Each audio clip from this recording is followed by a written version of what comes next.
Միացյալ Նահանգներն իրանական միջուկային ծրագրի շուրջ ուղիղ բանակցություններ կվարի Թեհրանի հետ երկուշաբթի երեկոյան Սպիտակ տանը Իսրայելի վարչապետ Բենյամին Նեթանյահուի հետ հանդիպմանը հաջորդած ճեպազրույցի ժամանակ հայտարարել է Միացյալ Նահանգների նախագահ Դոնալդ Թրամփը։ Իրանի արտգործնախարար Աբբաս Արաղչին սակայն նշել է, որ բանակցությունները միջնորդավորված կլինեն։ Թեհրանն անուղղակի բանակցությունների ֆորմատն է ընտրել, որպեսզի խուսափի Վաշինգտոնի ճնշումներից, սպառնալիքներից եւ իր կամքն իրանական կողմին պարտադրելու փորձերից Ալժիր կատարած այցի ընթացքում հայտարարել է իրանական դիվանագիտության ղեկավարը։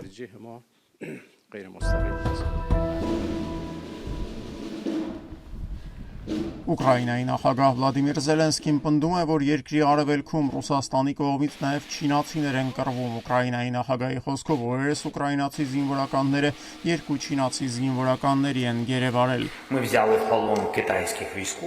Մեր զինծառայողները Դոնեցկի մարզում մարտի են բռնվել 6 չինացիների հետ, որոնցից երկուսին հաջողվել է գերեվարել։ Ի տարբերություն Հյուսիսային Կորեայի զինվորականների, չինացիները մասնակցում են ոչ թե Ռուսաստանի, այլ հենց Ուկրաինայի տարածքում ծավալվող ռազմական գործողություններին, պնդել է Զելենսկին։ Նրա խոսքով այդպիսով Չինաստանը դարձել է երրորդ պետությունը Իրանից եւ Հյուսիսային Կորեայից հետո, որ անթաքույց աջակցություն է ցուցաբերում Մոսկվային։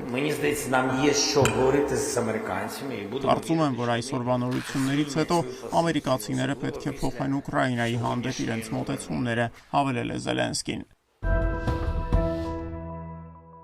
Միացյալ Նահանգների պաշտպանության նախարարության բարձրաստիճան ներկայացուցիչները քննարկում են Արևելյան Եվրոպայից շուրջ 10,000 ամերիկացի զինվորականների դուրսբերման հարցն։ Այս մասին հաղորդում է ամերիկյան NBC News հեռուստաընկերությունը։ Լրատվամիջոցի փոխանցմամբ նման քննարկումների փաստը հաստատել են ամերիկացի եւ եվրոպացի 6 բարձրաստիճան պաշտոնյաներ։ Ամերիկացի լրագրողների պնդմամբ խոսքը 20,000-անոց այն ստորաբաժանման մասին է, որը 2022 թվականին տեղակայվել էր Արևելյան Եվրոպայում Միացյալ Նահանգների այն ժամանակվա նախագահ Ջոզեֆ Բայդենի հրահանգով։ Չի բացառվում, որ Պենտագոնը որոշի դուրս բերել Ռումինիայում եւ Լեհաստանում տեղակայված ուժերի կեսը, պնդում է NBC News-ը։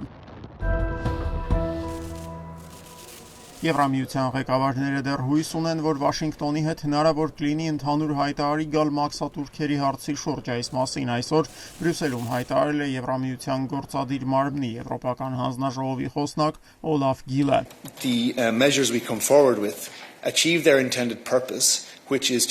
Այն միջոցները, որոնք մենք մշակում ենք այժմ Եվրամիության կորուստները նվազագույնին հասցնելուն եւ բանակցությունների սեղանի շուրջ ազդեցիկ լծակներ ստեղծելուն են միտված։ Մենք կրկնում ենք, մեզ մաքսատուրքեր պետք չեն, այս ամենի նախաձեռնողը մենք չենք եւ հույս ունենք, որ ամերիկացիները կարողանան խելամիտ դիրքերից հանդես գալ, հայտարարել է Եվրահանձնաժողովի խոսնակն։ Ավելի վաղ Եվրամիությունն ամերիկյան իշխանություններին առաջարկել էր փոխադարձաբար զրոյացնել մի շարք ապրանքատեսակների, այդ թվում ավտոմեքենաների եւ դեղամիջոցների վրա սահմանվող մաքսատուրքերը։ Սպիտակ տունը սակայն եվրոպացիների այս առաջարկը մերժել էր։